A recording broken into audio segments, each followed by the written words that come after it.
तो पहला प्रश्न था कि भाषा शिक्षकाय निम्नलिखितेषु क विधि सर्वश्रेष्ठा अस्ति। तो इसका मतलब है कि भाषा शिक्षक के लिए निम्नलिखित में से कौन सी विधि सर्वश्रेष्ठ है। तो आपको बताना है, यहाँ पर पहला ऑप्शन दिया गया है भाषाण काले एवं तेन छात्रा संशोधित धिकाव्य।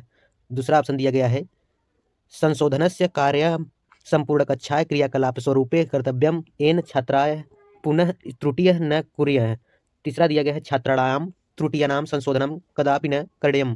चौथा दिया गया है अध्यापकस्य कर्तव्यम अस्ति यत् सः त्रुटीनां विश्लेषणं कुर्यात् तासा प्रकार जानीयात् तदा त्रुटियं क्षेत्र स्पष्ट कृत्वा पुनः अध्यापक पदेयते। तो इसका सही उत्तर कौन सा हो जाएगा? तो इसका सही उत्तर हो जाएगा ऑप्शन संख्या चौथा, जो है पूछा जा रहा था कि भाषा शिक्षक के लिए निम्नलिखित में से कौन सी विधि सर्वश्रेष्ठ है। तो ये चौथा ऑप्शन सही हो जाएगा 16 नंबर का। नेक्स्ट क्वेश्चन बात करते हैं। क्वेश्चन नंबर यहाँ पर 17 दिया गया है श्रवण पद्धत्या भाषा शिक्षणस्य प्रक्रियायां निम्नलिखिते विशेष बलम प्रदत्तम। इसका मतलब है श्रवण पद्धति से भाषा शिक्षण की प्रक्रिया में निम्नलिखित पर विशेष बल देता है। तो कौन से चार ऑप्शन दिया गया है यहाँ पर? पहला दिया गया है भाषा वास्तविक जीवनस्य प्रसंगते अनायनम। दूसरा दिया गया है भाषा स्वरूपे परिवर्तयतु वृषम अभ्यासकरणम। तीसरा दिया गया है लक्ष्य भाषायाः एवं प्रयोग भाषा मातृभाषायाः त्याग च। चौथा दिया गया है लक्ष्य भाषायाः अनुवाद। तो इसका सही उत्तर कौन सा हो जाएगा? सही ऑप्शन हो जाएगा यहाँ पर पहला, भाषा वास्तविक जीवनस्य प्रसंगे अनायतनम। मतलब है प्रश्न कह रहा था कि श्रवण पद्धति से भाषा शिक्षण की प्रक्रिया में निम्नलिखित में से किस पर बल देता है, तो किस पर देता है? तो इसका सही उत्तर हो जाएगा ऑप्शन संख्या पहला, जो है 17 नंबर का। चलिए नेक्स्ट क्वेश्चन बात करते हैं। अगला प्रश्न यहाँ दिया गया है क्वेश्चन नंबर 18 नंबर दिया गया है यहाँ पर भाषा शिक्षक रूपे अस्माभिः भाषा साफल्येन शब्दकोशस्य प्रयोगः कर्तव्यं शब्दकोशस्य प्रयोग प्रोत्साह्योत निम्नलिखितेषु क विधि समीचीना अस्ति। तो यहाँ पर बताना है आपको 18 नंबर का।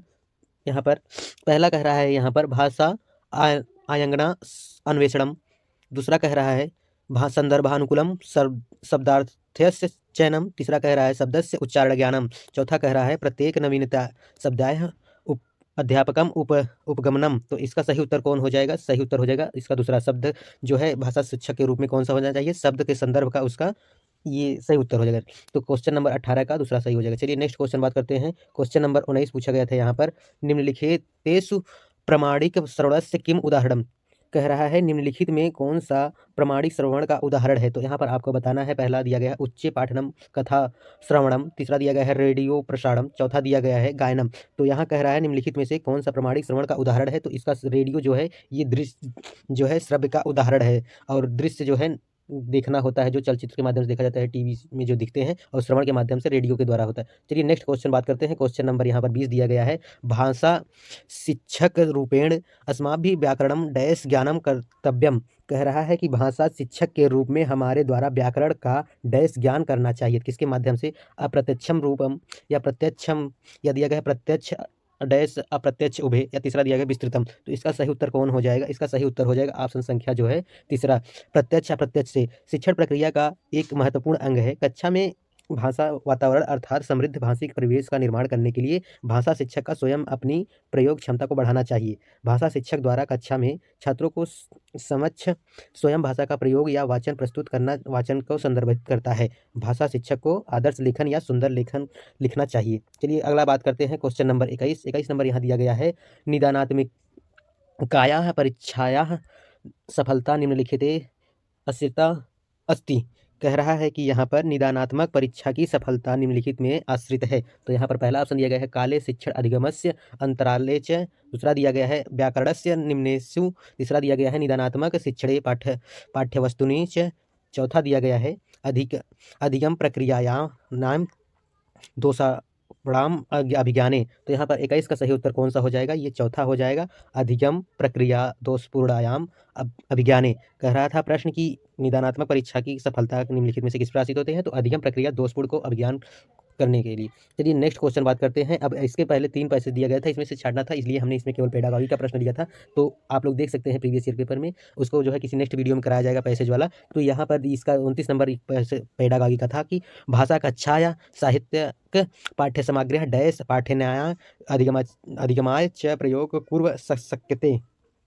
तो यहाँ पर प्रश्न कह रहा था कि जो है भाषा कक्षा में साहित्यिक पाठ्य सामग्री की डैश पढ़ने की अधिगम के लिए प्रयोग कर सकते हैं। तो आपको 4 ऑप्शन दिया गया था, बताना है यहाँ पर। भाषा कार्याणायाम नव शब्द भंडारस्य, दूसरा दिया गया है नियमानायाम पुनर्निर्माणस्य, तीसरा दिया गया है अधिगमे दुर्बलतानाम, चौथा दिया गया है उच्चारण विकासस्य। तो इसका सही उत्तर हो जाएगा ऑप्शन संख्या पहला, भाषा कार्याणायाम नव शब्द भंडारण।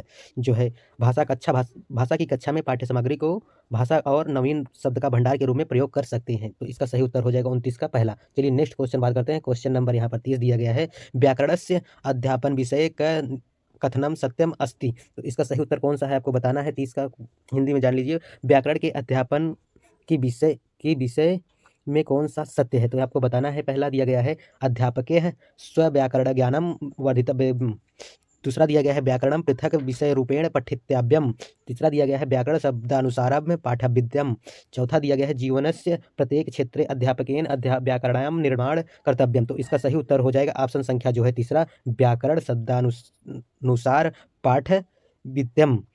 यानी कह रहा था प्रश्न कि व्याकरण के अध्यापन के विषय में कौन सा कथन सत्य है। तो आपको यहाँ पर तीसरा उत्तर सही हो जाएगा, ये जो है तीसरा विकल्प। तो कैसा लगा वीडियो कमेंट करके जरूर बताइए। वीडियो अच्छा लगा तो लाइक और शेयर कर दीजिएगा। मिलते हैं किसी नेक्स्ट वीडियो में, तब तक के लिए धन्यवाद, थैंक यू।